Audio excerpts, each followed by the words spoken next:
La 16e stratégie est bénéficier de la période de calme.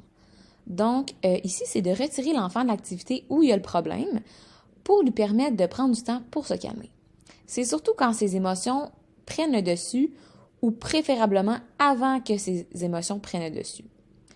Ici, c'est de lui permettre de prendre une petite pause pour se calmer à l'endroit de son choix ou à un endroit prédéterminé qui est souvent sa chambre. Ici, ce qui est important de savoir, c'est qu'un enfant de 4 ans, ça ne sait pas encore comment se calmer lui-même. Il a besoin de votre soutien. Ce qui est intéressant de faire, c'est de trouver à l'avance des stratégies à utiliser à ce moment-là.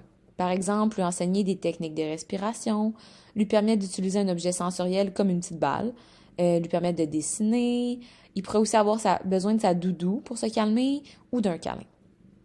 Si vous manquez d'idées, je vous ai mis une banque d'idées sur quoi faire pour se calmer en description. Un exemple plus concret. Mon enfant n'arrête pas de se chicaner avec ses cousins parce qu'il tente de tricher. Il y a plusieurs avertissements qui ont été faits. Je connais mon enfant et je vois qu'il s'en vient de plus en plus irritable et fâché. Donc, je pourrais aller le voir pour lui dire « Hey mon coco, je vois que tu t'en viens de plus en plus fâché. Est-ce que je me trompe? Je pense que ça serait une bonne idée d'aller prendre un petit moment pour te calmer dans ta chambre. Avec ta petite balle, je l'ai avec moi. » Donc, on pourrait l'accompagner dans sa chambre et lui dire « Regarde, tu es bien installé, reviens me voir quand tu te sens mieux, on va pouvoir discuter ensemble de la situation puis trouver une solution. »